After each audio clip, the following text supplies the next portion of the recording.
नमस्कार बच्चों, SV academy Rawla की ऑनलाइन क्लासेस में आप सभी का स्वागत है। आज अपने कक्षा 7 का साइंस में जो अध्याय सेकंड चल रहा है प्राणियों में पोषण, उसके बारे में नेक्स्ट टॉपिक पढ़ते हैं।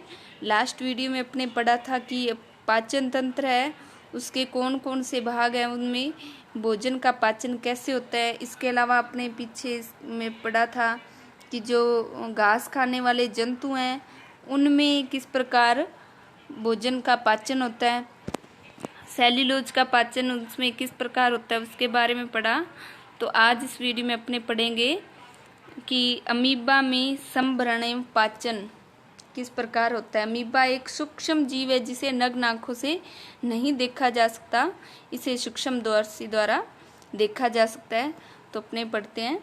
अमीबा जलाशयों में पाया जाने वाला एक कोशिक जीव है, यानी एक ही कोशिका से बना होता है। तो आपको कोशिका का डायग्राम पता है, इस तरह से होता है। बीच में एक केंद्रक होता है, केंद्रक में केंद्रिका होता है, इसके अलावा रिक्तिकाएं होती है, आरएनए होता है, इसमें अन्य कोशिकांग माइटोकॉन्ड्रिया पाए जाते हैं। तो कोशिका का डायग्राम आप आगे बड़ी क्लासों में कोशिका के बारे में और विस्तृत रूप से पढ़ेंगे।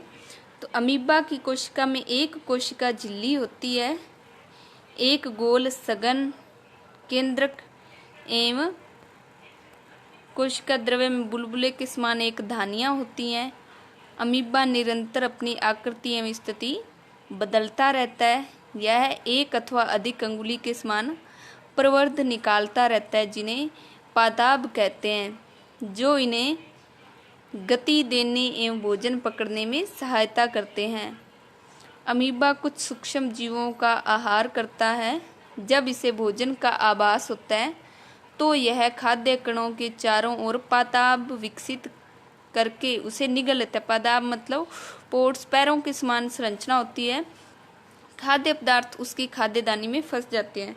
तो उससे पहले अपने अमीबा है, इसके बारे में डायग्राम देखो। अमीबा की आकृति निश्चित नहीं होती है, किस प्रकार का भी आप बना सकते हो, ऐसे भी बना सकते हो। आपको अमीबा का डायग्राम बनाना तो आपको अगर ना बनाना है तो आप उसकी आकृति अनिश्चित होती है, कैसे भी बना सकते हो। इसमें रिक्तिकाएं बना सकते हो इस प्रकार, ये बीच में केंद्रक बना सकते हो, और इसमें कुछ इस तरह से कोशिकांग बना सकते हो।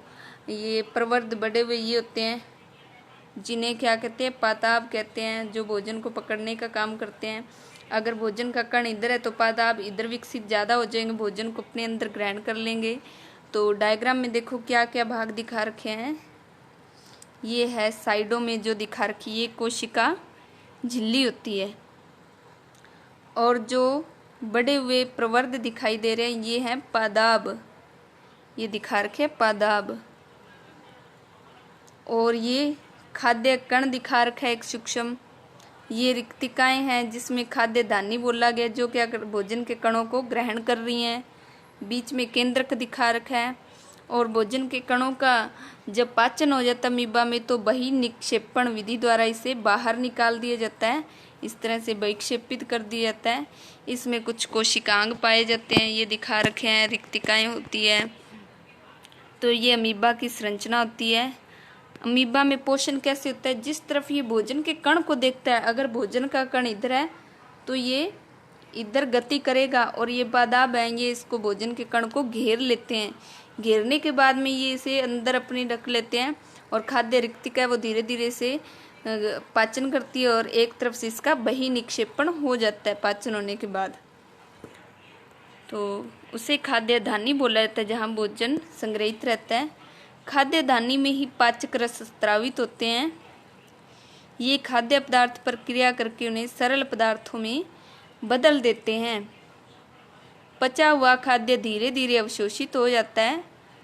अवशोषित पदार्थ अमीबा की वृद्धि, रख रखाव एवं गुणन के लिए उपयोग किए जाते हैं।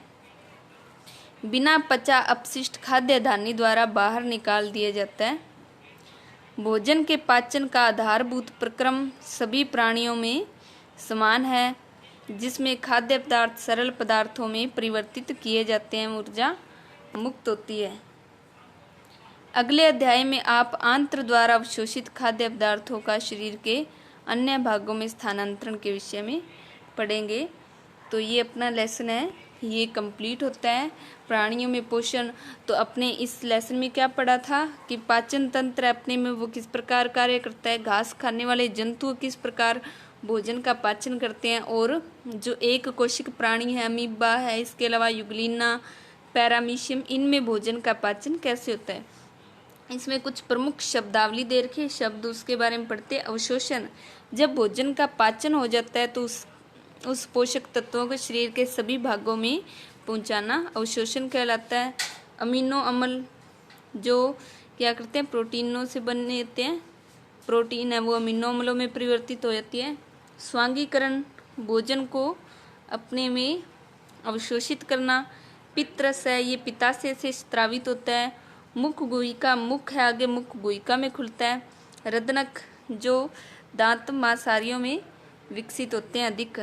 सेल्यूलोज, घास में पाया जाने वाला एक पदार्थ है। पाचन तंत्र, विभिन्न प्रकार के जो आहार नाल के भाग हैं वो मिलकर पाचन तंत्र बनाते हैं। निष्कासन, बाहर निकालना। वसा अम्ल, जो वसा का पाचन करते हैं। खाद्य धानी, एक कोशिक जंतुओं में पाई जाती है जो भोजन को संग्रहित करती है। पित्ताशय, जिसमें पित्त रस स्रावित होता है, ये क्या है, यकृत में पाया जाता है। कृंतक, ये शाकाहारियों में अधिक विकसित दांत होते हैं। अंत ग्रहण, भोजन को अंदर ग्रहण करना।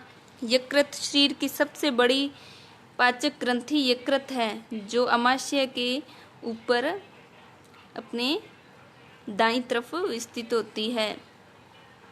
चर्वणक, चबाने वाले दांत। ग्रसिका, ग्रसिका होती है, ये एक पतली नलिका रूपी संरचना है जो क्या अमाशय से जुड़ी रहती है। अग्नाशय, यह अमाशय के ठीक नीचे स्थित होती है जो अग्नाशी रस स्रावित करती है। अग्रचर्वणक, ये चबाने का कार्य करते हैं। पादाब, जो एक कोशिक जंतुओं में भोजन को पकड़ने में सहायता करते हैं। रुमेन, ऐसे जंतु जो सेल्यूलोज का पाचन करते हैं। रुमेन, रूमिनेंट, सेल्यूलोज के पाचन करने वाले जंतुओं को रूमिनेंट या रोमंथी भी कहा जाता है। लाला ग्रंथि, जिससे लार स्रावित होती है। दीर्घरोम, जो छोटे छोटे मतलब रोम होते हैं लेकिन वो अपना आकार बढ़ा लेते हैं जब भोजन का अवशोषण करना होता है। तो ये कुछ प्रमुख शब्द थे। तो फिर आगे अपने इस लेसन में क्वेश्चन आंसर दे रखे हैं, तो इसमें आज अपने कुछ क्वेश्चन आंसर करेंगे। तो सबसे पहले दे रखा है 1 नंबर, उचित शब्द द्वारा रिक्त स्थानों की पूर्ति कीजिए।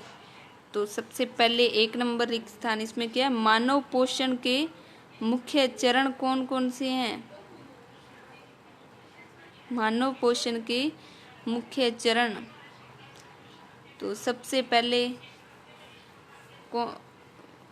कौन कौन से भाग आएंगे पाचन तंत्र में। अब पोषण के प्रमुख घटक हैं कार्बोहाइड्रेट, विटामिन, प्रोटीन, खनिज लवण, वसा।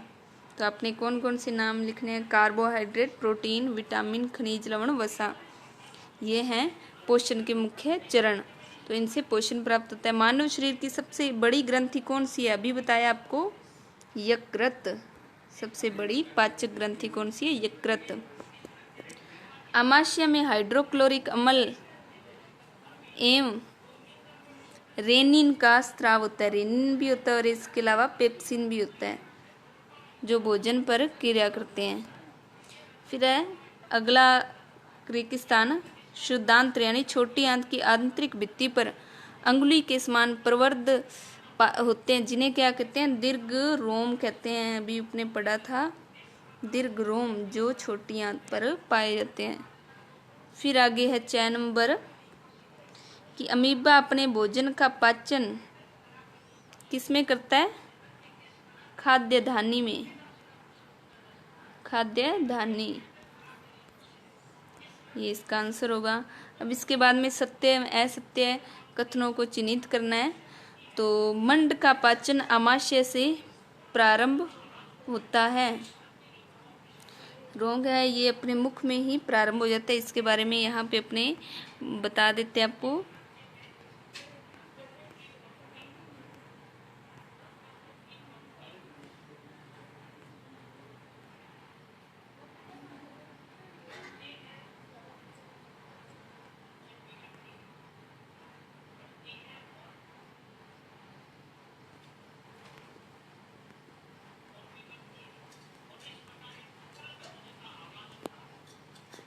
ये मुख गुहिका में दिया हुआ है,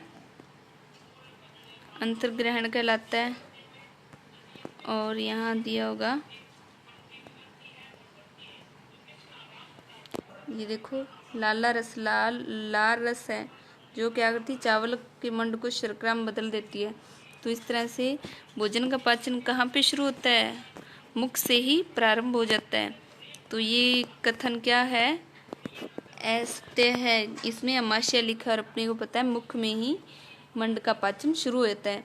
जीभ लाला ग्रंथि को भोजन के साथ मिलाने में सहायता करती है। बिल्कुल सही है, ये सत्य कथन है। पित्ताशय में पित्त रस अस्थायी रूप से भंडारित होता है। सत्य है, क्योंकि ये आगे ग्रहणी में भेज दिया जाता है। रूमिनेंट निगली हुई घास को अपने मुख में वापस लाकर धीरे धीरे चबाते रहते हैं। सत्य कथन है ये। फिर आगे दिए 3 नंबर क्वेश्चन, निम्न में से सही विकल्प पर सही का निशान लगाइए। वसा का पूर्ण रूपेण पाचन जिस अंग में होता है वह है। तो अपने वसा का पाचन देखते हैं कौन से भाग में होता है, मुख में होता है, अमाशय में होता है, शुद्धांत्र या बृहदांत्र में। तो इसमें देखते हैं अपने शुद्धांत्र और बृहदांत्र में अपने अभी पढ़ा था, तो आपको याद हो तो अपने लिखते हैं कि जो छोटी आंत है इसमें क्या होता है, दीर्घ रोम होते हैं जो पचे हुए भोजन का अवशोषण करते हैं, और इसमें ग्लूकोज है उसका पाचन होता है।